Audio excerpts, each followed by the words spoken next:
job to a whole new level. What I need you to do, go dig a hole in the desert somewhere. The detective said your husband was going to kill you. But this bad boss isn't finished yet. What do you want me to do? Whack this guy. Loyalties and lies. Welcome to 2020 on ID. I'm John Quinones. Loyalty. It seems so simple. But what happens when the person you've always followed leads you to do something you know is wrong? The people you're about to meet found themselves with troubling decisions to make between loyalty and lies. First, two teens and the father they worshipped. But as Matt Gutman first told us in 2013, the dad who was supposed to show them the right way to live instead showed them the way right to prison. It's an all-in-the-family crime spree. That's dad in a mask and son in a fake mustache. It was a family affair, all right. A father on an outing with his two kids, but they weren't out for fast food. They were hungry for a fast buck.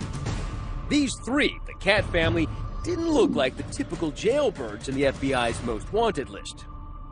Nope, they looked like they belonged in your church group. The balding dad, his pimpled son, and the pretty blonde sister, still a high school senior. But apparently the family that stayed together robbed together. Have you ever seen anything like this? In my 20-plus years in law enforcement, I haven't, Matt. A family of bank robbers. If news of Daddy's misdeeds bewildered local cops and journalists, it blew away their own family members. Horrible. Horrible. How can I wrap my brain around this? How could this have happened? We spent 13 months piecing together this story, talking to every major character. It begins where it ends, with Dad, Scott Cat. We met the father of this felonious family here. Nice to meet you. Nice to meet you. Behind 2 inches of glass at the Fort Bend County Jail in Texas. It is shocking to me because I've never been in trouble before. That would be the first of many lies he would tell us. Back then, we couldn't have known this tale would have more twists than a knotted rope, especially given how Cat started life. The homemaker mom and a dad who worked at the local bank. Good student? He was a football star. Everyone, especially his mom, remembers him being so likable. Scott, he was so much fun. Great sense of humor. Always wanted to make us laugh. Scott Cat fell in love and married his high school sweetheart, Beth, a champion swimmer. She called him her handsome cowboy. What was Beth like? Beth? Oh, very, very loving. Good mommy. Terrific mother. It seemed like they had it all. They really did. He became a structural engineer, and the all-American family settled into a 4-bedroom house with a front porch tucked into Oregon's wine country. They both had great jobs. They both had great cars. They had the 2 kids. They had the dog. Everything that you work so hard to do. Money, family, love. Scott and Beth had everything until Beth was diagnosed with breast cancer. Her daughter, Abby, was just a baby. The only memory I have of my mom, she was on a bright orange stretcher being carried down the stairs, and I remember her face. So your first memory of your mother, your only memory, is one of her being carried away on a stretcher? Yeah, that's all. But I hold on to it maybe as a good thing. Because it would be the only thing she had. Beth Cat would die at the age of 32, leaving behind 4-year-old Hayden and 2-year-old Abby. Suddenly, Scott Cat was a widower, a single dad with toddlers. How did you deal with it personally? I didn't deal with it. You were in denial? Completely. I was in denial about needing help, about grieving, about depression, about my ability to raise them by myself. You know, I started drinking heavily. What does heavily mean? Well, a fifth a day. A fifth of vodka or Jack Daniels a day. It's a lot of booze. It's a lot of booze. While Dad was drowning his sorrows, the kids were thriving in the pool. The star swimmers were also decent students, and when he was sober, their dad was the proud president of the swim club. And the kids idolized him. He was my best friend for a long time. He was a whole lot of fun, loved water parks and Disneyland almost as much as the kids. We'd all be on the ride together. It was just fun. We were all screaming and yelling, and he went on all the rides with us, and that's cool. So cool that he was really more a friend than a parent. There wasn't really a disciplinarian. I mean, there was no one there hounding us to do homework or keep up our grades. I knew it wasn't normal, but to me it was my normal. Abby and Hayden, by this time young teenagers, soon realized Dad was fun, but they could only rely on each other. We were very close. My sister's the only consistent thing I've had my whole life, and I'm the only consistent thing that she's had too. Well, my brother's my best friend. He was basically the only one that was there for me. I can just look at her and know what's on her mind, what she's worried about. What Scott's kids worried about most, their dad's drinking. Some of it in plain sight. There were arrests, there was brawling, disorderly conduct, and a new, more expensive vice, cocaine, he says. I'd say probably 3 or 4 grams a week. Scott partied away their savings. They went bankrupt. They lost their home. The lights went out. For a fresh start, and Scott says a new job, Cat traded the Oregon greenery for this scenery. An apartment in a Houston suburb with a whole lot of banks nearby. Money was tight, and I was really depressed. And, you know, I had complained to him saying, you know, if we didn't have to worry about money, there wouldn't be any of the stress or any of these negative things happening in our life. That's when he approached me and said, would you be willing to do something to get some money more illegal than selling drugs? And I said, yes. So you're 18 years old. You need money. Your father says, I have a plan to rob a bank. Shouldn't your first reaction be, are you crazy? Looking back on it, I can't believe that wasn't my first reaction. To say, are you insane? Why did you go along with it so easily? I had a real struggle. I knew it was wrong, but I was really motivated by the money. The night before the first bank I was supposed to rob with him, I had kind of a panic attack all night, deciding, do I want to go down this path of evil, or is this not for me? Ultimately, Hayden Cat would agree to walk down that path of evil. He really wanted my help. In his mind, 2 people could be much more successful at it. But maybe a third would be even better. And there was just one cat left to choose. Scott told Hayden to talk to his sister into joining their gang. She was a high school senior, just 3 months shy of graduating. My dad sent my brother to ask me. Your dad sent your brother to ask you Yeah. to rob banks with them. Yeah. And then the next day, my dad just basically laid it all out. You know, I'll buy you a new car and I'll get you an apartment. In some way, I was led on, like, this is how I protect them, and these are the only people I have. Now, son and daughter say this is when they crossed over to the criminal side. A plan was in motion, the mark, the Comerica Bank, just down the block. The morning of the first bank, I asked my dad, you know, are you the devil here to tempt me? And his answer is what really scared me. He said, yeah, probably. I'm asking you to rob a bank. So he knew full well the world he was bringing you into. The biggest point he made to me was the plan for all the details. The details would have been what you've seen in the movies. The fake mustaches, fake guns, in hopes of getting real cash. But what the kids were really banking on was beginner's luck. I was actually shaking so bad that the employees grabbed the bag and started throwing money in for me. The family robberies. What could possibly go wrong? When we come back.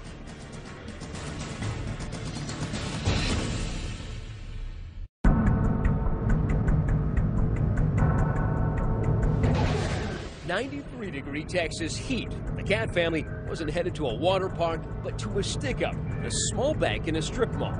The man with the gun was Scott Cat, and along for his first heist, his apprentice, his 20-year-old son, Hayden. Their disguises? Painters' masks and white overalls. Outside, waiting in the getaway car and communicating with the men on walkie-talkie, 18-year-old Abby. Once we walked into the bank, then it was on. I was running on so much adrenaline and so amped that I wasn't even really feeling anything. 2 individuals walked into the bank, and they ordered the tellers and everyone into the vault. Did they say anything? Put your hands up and get into the vault. He was the muscle with the gun, and I was the money guy. Both men are big, over 6'3". Their sheer size and the gun enough to terrify customers. But it's a novice bank robber who's quaking in his boots. I was actually shaking so bad that the employees grabbed the bag and started throwing money in for me. In Hayden's hands, more money than he'd ever dreamed of. How much does $50,000 weigh? I'd say about 15 pounds. With their garbage bag full of cash, they sprint out of the bank to the getaway car, which has been outfitted with stolen plates. The wheelman? A frightened teenager. So I was scared. And it's just something you just like want to be over with. And what was it like driving the getaway car? You know, it's hard because you want to obey traffic laws, but your adrenaline is pumping. It was hard. I had them in my ear. My dad would yell at me to not drive fast, so I didn't. Despite the heckling from her backseat driver dad, the reluctant 18-year-old gets them to their apartment, half-mile away, undetected. The heist had gone off without a hitch, just like Dad had promised. Was there a woohoo moment? Not till we got home. With her sack full of 50 grand, the spending began. Cars, motorcycles, booze, and drugs. Abby's spending, much more sensible. How'd you guys celebrate? I went off on my own and just got my nails done. In fact, the money came so easily and went so fast, within 2 months they burned through all their loot. Time for another bank job. The First Community Credit Union, just a few miles from the scene of their first crime. Before the hit, Abby cases the bank. That's her smiling and grabbing brochures from a bank employee. 11 days later, it's the same drill, new disguises. Ditching the painter's overalls for safety vests to blend in with nearby construction.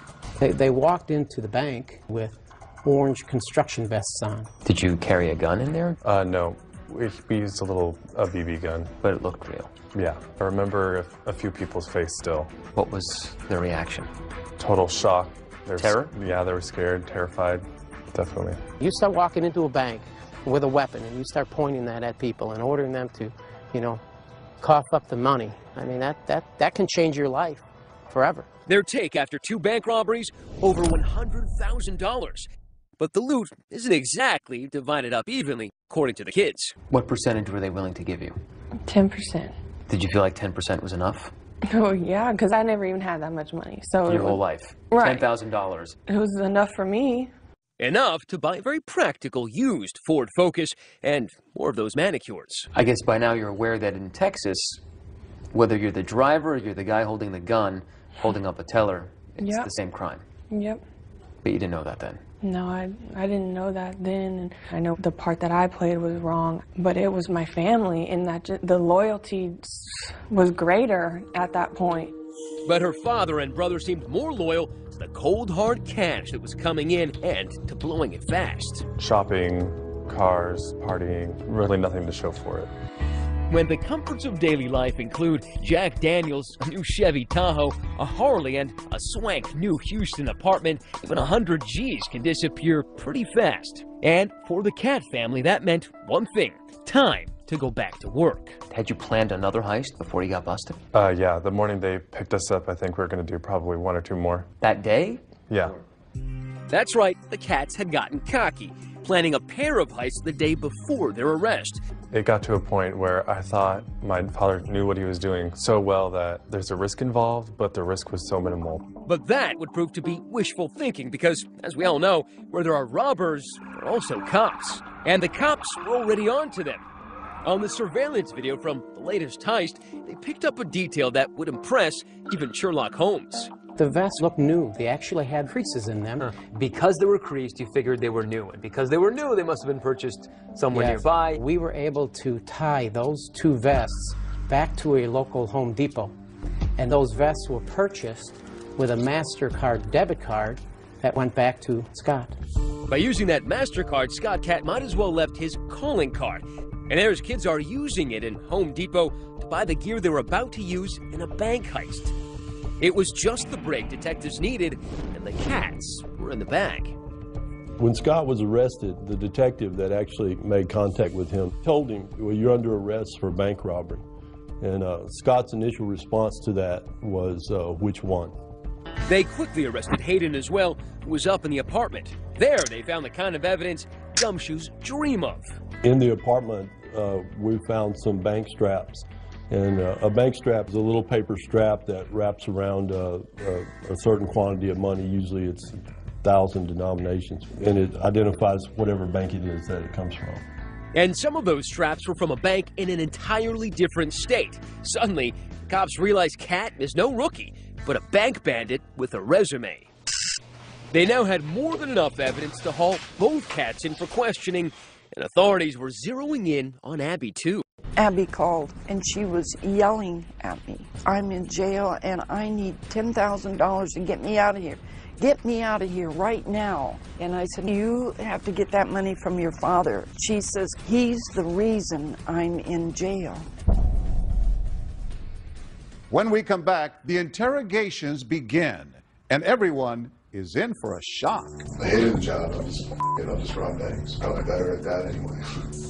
And his children weren't the only family members he'd conned. I picked up our local newspaper and I said, oh, son, if I didn't know better, I'd say that was you. Stay with us.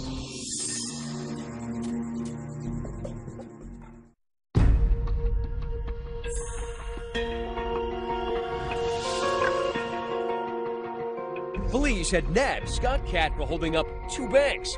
He wasn't the only cat in the hot seat. Just down the hall in another interrogation room was his 20-year-old son, Hayden. Scott made it clear as he walked in, he was ready to come clean. It's a day of reckoning. I get it. Investigators were expecting to hear about the 2 heists in Texas, but they were about to learn that Scott Cat's secret life of crime dated back to the Clinton administration. He didn't even ask for a lawyer before he started spilling the beans. First, federal savings and loan. For this head-scratcher, Scott actually needed a whiteboard to lay out crimes that began in his home state of Oregon, 2,300 miles away. It was like a seminar in bank robbing 101. So this was number 1. This was number 1. So I'd say I got about like $2,500, roughly. In total, Scott would confess to having robbed 5 banks in Oregon before even setting foot in Texas. I can go in there and just slam it and be out. I'm surprised he was able to, remain undetected, especially when one of the banks he robbed was in his hometown. You would think that someone would have known him. In fact, someone did. It was Scott Cat's own mother. I picked up our local newspaper, and on the front page was a picture of a man that robbed our local savings and loan, and that is where his father retired from. He worked at the bank? Yes. And I looked and I saw this frame of this big man, and I said, oh, son, if I didn't know better, I'd say that was you. And he grabbed the paper from me, and he looked at that, I remember so vividly, and he said, yeah, it does, kind of. But a mother knows what her son looks like. Oh, I know, and his hands, I know his hands. And Scott said, well, he didn't get very much money. But her son was honing his skills, and you know what they say about practice. With each hit, he was banking more and more money. That one I got close to 30, because by then I had figured out that there were 2 cash drawers, so I made sure that I got both cash drawers. I selected a bank based on accessibility and escape. He didn't just see a bank and decide to rob it the next day. He would plan for weeks at a time. How many of those did either Hayden or Abby know about? None. This was all just... Not a one. I mean, you got to think back. They're still pretty young here. Scott says it was a job opportunity that brought them to Texas in early 2012. By then, Abby and Hayden were teenagers. Well, I had a nice chunk of money to come to Houston, right, and I blew it. Partying. The cash tasted so sweet, Cat craved more, soon blowing off that job in Houston to focus on his more lucrative gig. I hated the job. It was a really bad job. I'll just rob banks. I'm probably better at that anyway. And in his new full-time job, he knew more help could mean more money. This is where I started to, talk the kids in. Hayden wanted to come out here, and I said, well, look, there's a little business proposition I have for you. I talked him into it. A couple of doors down the hall, Hayden would soon fill cops in on his version of that dirty deal. That's when he started, going over all the details about how it's done and what he's done in the past. Also, what to look for in a bank, Like what? The getaway is everything. I told him, I don't think that I can drive after my first one. That's when we talked Abby into driving for us. We just needed someone who was able to drive slow and steady and abide all the traffic laws and, not look like a bank robber at all. This cute blonde girl is the last thing you would ever you'd ever look for. But that's exactly who police were looking for. After getting a call from her dad, Abby drove herself in to talk to investigators. Same room, 6 hours later. Well, I just felt like, I needed to do what I did to, protect them. Abby admitted driving the getaway car, but said it was out of blind loyalty to her brother and her father, whose writing was still there on the wall. My mother died when I was 2, and a lot of it has to do with, I've always trusted my dad. It's not okay, obviously, I'm not stupid. But when it's your dad, it's almost like it is. I convinced her of it. She trusts me completely because she doesn't have anybody else to trust. But according to Texas law, it was a little too late to take the blame now. David Ryan is Abby's lawyer. Abigail Catt was facing 5 to 99 or life in prison for aggravated robbery, even though she didn't put a gun in anyone's face, because under Texas law, just being involved in the crime itself was enough to make her as culpable as her father and her brother. By the end of his 2.5-hour confession, it was clear Scott Catt wouldn't be winning Dad of the Year anytime soon. So that's where we're at today. And after a decade of robbing banks, what do you have to show for it besides 2 kids on the fast track to becoming felons? About all I got in my wallet. Maybe whatever Hayden has in his wallet. That's about it. Hayden had counted his, just $30. When we come back, Scott Catt makes a pledge. If you were offered a deal where you had to spend 25, 30, 40 years in prison in exchange for both of your kids going free, would you take it? Absolutely. But he has one more surprise for his kids. This is your letter to Abby, by the way. Where did you get this? Stay with us.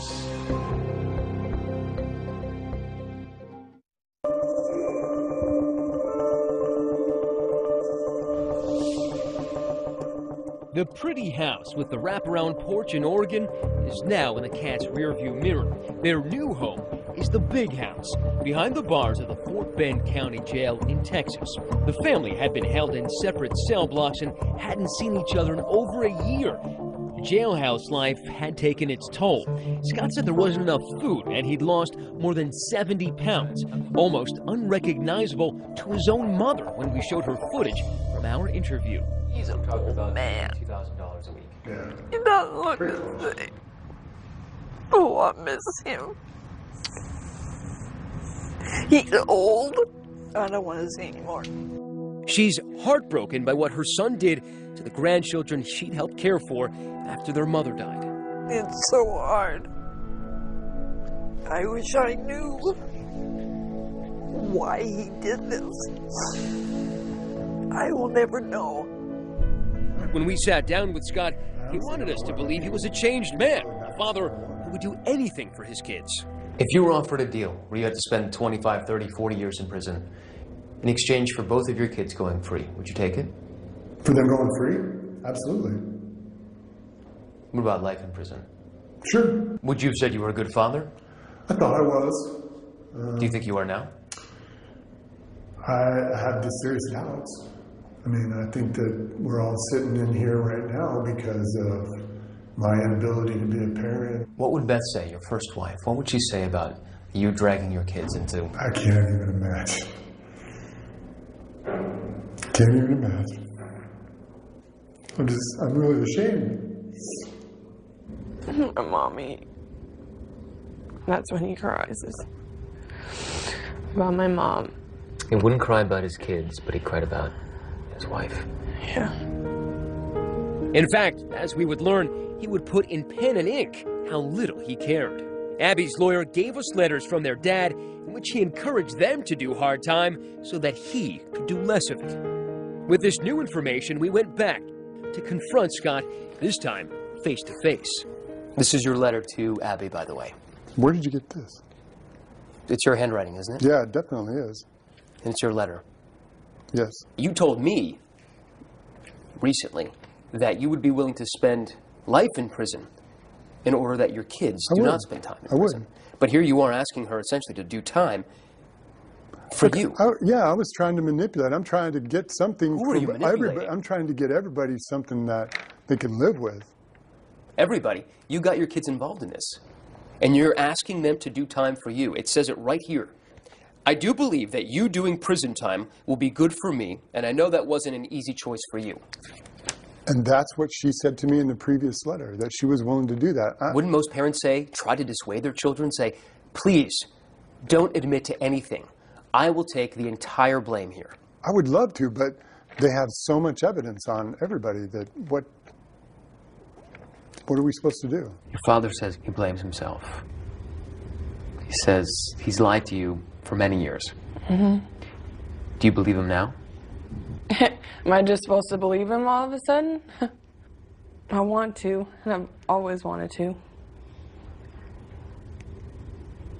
But I believe he feels remorse, but I also believe that he still didn't have my best interests through all of this, through all the court stuff. Does it make you angry? Make you sad? Mainly sad that a situation like that was put in front of my face from the person that is supposed to keep me away from things like that. And that's been the hardest to deal with, because that doesn't happen to everybody. And I feel like now I've lost my mom, and now I've lost my dad. When we told Scott his kids thought he'd failed as a father, he was dumbfounded. Did they forget about all the times, the happy times, if they don't remember the trip to Disneyland? I wish I could have made those memories a little more lasting for them. And unbelievably, despite everything, Abby and Hayden say they forgive their father. I've forgiven him because I have to for myself, or I probably wouldn't be able to sleep at night. So I can start to live a normal life. I don't want hate, anger, any of that in my heart. If your father were right here, Hayden, what would you say to him? You know, I'd tell him that I forgive him. And that I don't want him to carry this burden around with him for the rest of his life. But while his kids might forgive him, the court does not. How do you plead to the offense? Are you pleading guilty for aiding involuntarily? Scott Katz's 15 minutes of infamy would stretch into 24 years of prison. I mean, I'm 51 years old, so I mean, to me, that is life. You know, if I don't have the opportunity to get out and see parole and make amends to my family and friends and repair some of those relationships, then it might as well be life. Hayden accepted a deal of 10 years, a sizzling cell in Texas, a world removed from his suburban childhood in Oregon. Well, what do you expect prison life to be like? Hell. As close to hell on earth as you can get. How do you plead to the offense? Abby pled guilty and was given a 5-year sentence. Sheriff Troy Nels was so disturbed by Scott's manipulation of his kids that he's decided to help Abby. Instead of shipping her off to prison for 5 years, he's decided to keep her here at the jail, where we found her stitching patches onto police uniforms. I just feel that she's more of a victim in this. So my goal is to try to educate her, get her where she can get her GED, and try to teach her some type of a skill set here. So when she gets out, she can lead a productive life. For Abby, all she has left is her brother, Hayden. Why does that make you sad now? I feel like I can't help him, and I can't comfort him, and that makes me sad. Making an unprecedented gesture, Sheriff Troy Nels allowed us to bring them together one last time before they served their sentences. Brother and sister haven't seen each other in a year since the day of their arrest. Hayden is brought in shackled, hand and foot. And the jailhouse rules were strict. No touching. The soulmate siblings couldn't seem to help, reaching out. Abby. Breaking one last rule. Are you doing okay? Yes. Okay. I'm just happy to see you. Yeah, me too. Abby, I'm sorry, okay? I don't blame you for anything, Hayden. Just know that I love you forever. I love you too. I don't blame you for anything. Nothing. It's gonna be a long time until I see you. I know. I love you. I love you too. Can I give him a hug? No, I can't hug you. No? No. And on the spur of the moment, we asked the sheriff for one more act of kindness. If you guys want to give each other a hug, the sheriff says it's okay. Really? It could be 10 years before Abby and Hayden could embrace again.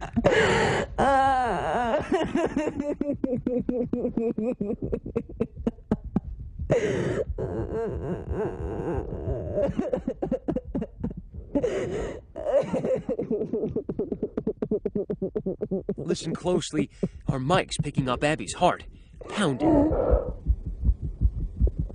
It'll be okay. I know. It's just going to be a couple of years until I can see it. I love you. Abby, I love you too. I know.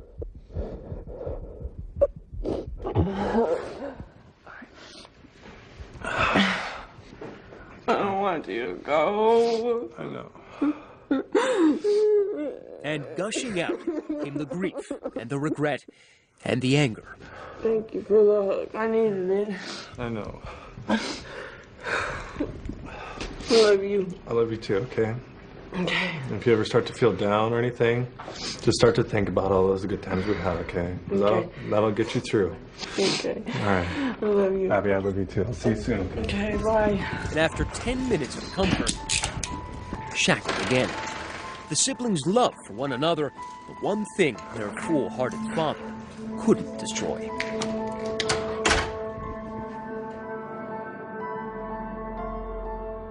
As of 2015, Scott and Hayden Catt remain in prison.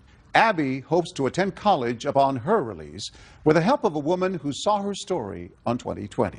She and Hayden stay in touch by writing to each other as much as they can. Coming up, an impossible boss and the employee at his beck and call. I needed a job and I had a family, so I did what I was told. But just how far would he go? Go dig a hole in the desert somewhere. When we come back.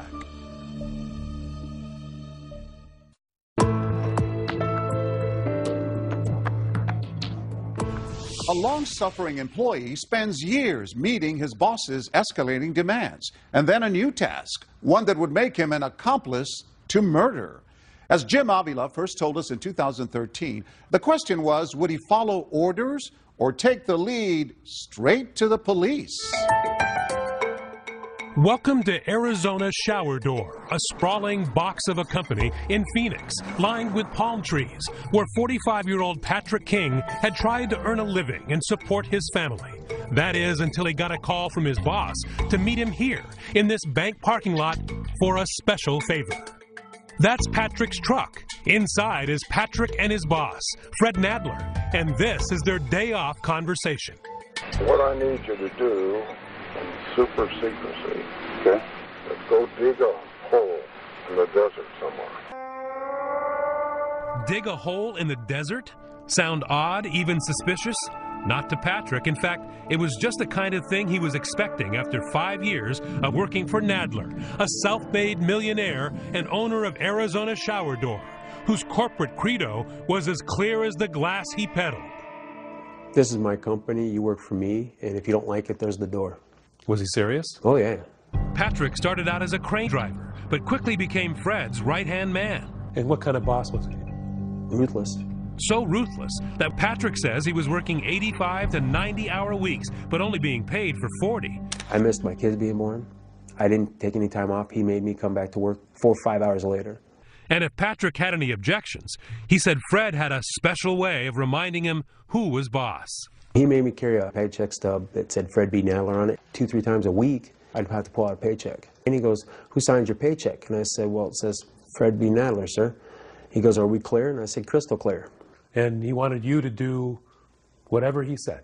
Whatever, no matter what it was or what time of the day. Personal, private, business, anything? Everything. Including, he says, spying on his boss's wife. He had me get a phone with his wife and hidden GPS in it and track her 24 hours a day, 7 days a week.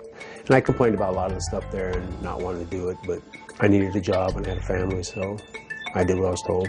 But Patrick's connection with Fred's wife would reach far beyond her cell phone signal. Libby Nadler, like Patrick, was living in a prison of her own, under the thumb of a controlling husband, who she says ran the home just like his office. Everything was fine as long as I went along with it, with whatever he did. He would just tell me if I didn't like it, I could leave. Not all of their 18 years of marriage had been like that, of course. When he told me that he wanted to marry me, he told me that we were going to have a wonderful life. And it was. Trips, a nice home. They even adopted and raised 2 children together. But Fred, she says, always was clear about one thing. He didn't like to spend money. He only liked making it. In his mind, he thought that everything was his. He didn't want to share, not with me, not with anybody else, as long as he was alive. Which meant divorce would be a little tricky. That's when, according to Patrick, Fred's behavior took a twisted turn. He started dropping these little subtle hints and say stuff like, "It's getting me a lot of money for you." Coming from a boss who allegedly thought worker pay was optional, the promise of a big bonus seemed to Patrick a major red flag. Sure enough, 3 days later. My phone rings, caller ID, and it said Spike on it. And he goes, "We need to meet." Which brings us back to this parking lot. And as soon as I stopped here, he got up, started walking over. So he comes over, and as soon as he gets in, I hit record on this recorder. And I have it sitting right here, and I push record, and I set it right here on the ledge. We're sitting here talking. What I need is somebody I can trust. That's me. Let's go dig a hole in the desert somewhere. That's easy to do, especially in Arizona. That's right. You got to do it at such a time and a place that nobody can see you do it. He finally said, you know, she filed for divorce. She's going to ruin the company. There's going to be 180 employees and families out of work. You're going to be the savior. You're going to save the company. I was just like, you know, I didn't want to believe it. I will give you a bundle to put in that hole. Okay. I'm not telling you what's going to be in the bundle. Be wrapped in a blanket or a sheet or something. And just be quiet. So that's easy. The rest of your life. He pulls out a stack of money wrapped in a yellow band, $1,000 on it. He goes, you know, just for showing up, I'm taking care of you, and he throws it at me. So this man who never gave you anything, maybe $20, gives you $1,000 all of a sudden. And Fred, he says, promised more. $10K every year that Patrick stayed with the company and kept his trap shut. That Patrick could not do. Instead, this loyal worker had enough, immediately going to police and handing over that tape. Fred was arrested that evening, Libby watching as he was handcuffed and taken away from their house. The detective said, your husband was going to kill you. I told the police that's not true. No, I didn't believe it. When did it sink into you? That question is very hard because I still can't believe it. Sometimes you don't realize it when you are with a controlling person what the outcome would be. Patrick foiled all this. Patrick saved your life, right? He did. He's my angel, and I keep telling him that. And that angel dutifully returned to work the following Monday to report to his new boss. Actually, 2 new bosses, Fred's sons. You save a woman's life. Bad guy's in jail. They gave you a raise and a hearty handshake when you got back to work, right? No. His reward for saving a woman's life? Patrick was put on paid leave. Then, he says, out of the blue, 6 months later, he was sacked. His parting bonus, a phone call from the prosecutor who was about to take Fred Nadler to trial. And he goes, we have him hiring somebody to come and kill you before the court date. He doesn't want you on the stand. You have a seat right here, buddy. Fred, according to prosecutors, was up to no good, even from behind bars. Nope, it's us alone. Caught on tape again. And this Santa Claus look-alike had an early Christmas gift for his ex-wife and former employee. Yeah, apparently you got a job you'd like me to do. Yes, sir. I've got 2 jobs. I'm going to need names. I'm going to need where they live. I'm going to know what you want me to do. Well, Patrick King. What do you want me to do? Whack this guy. Okay. Who else? My ex-wife. There's going to be a lot of scrutiny with these 2 people passing. Okay. Significant people in my life. That's caused me a great deal of problems. But Nadler had more. The hit on Libby required some special handling. You have dogs? Yes. Two little dogs, they only stand about this high. Meet Fritzy and Shotzi, who Fred apparently wanted the hitman to take care of as well. They're my love of my life. If there's anything I do love that's left, it's my two little puppies. So I just like to make sure if it's a day or two before somebody finds someone, that they have plenty of water and there's a bag of dog food in the laundry room. Just make sure they got a little something to eat for a while. Nadler might not see Fritzy and Shotzi for a while. He's charged with conspiracy to commit murder and conspiracy to commit abandonment of a body. Even though the ordeal has turned his life upside down, Patrick says he has no regrets. You're a working man, right? You're struggling to make life good for your family. Here's a guy who's offering you at least 10 grand. Were you ever tempted in any way to go on with this? No. I don't care if he would have whipped out $1 million right there on the spot. It would have been the same outcome. As of 2015, Patrick King still lives and works in Phoenix. He says he continues to worry about Fred Nadler's threats on his life. He and Libby remain in touch. As for Fred Nadler, the charge of conspiracy to commit murder was dropped. In exchange, he pled guilty to attempted kidnapping and was sentenced to 8 years in prison. I'm John Quinones. Please join us next time for another edition of 2020 on ID.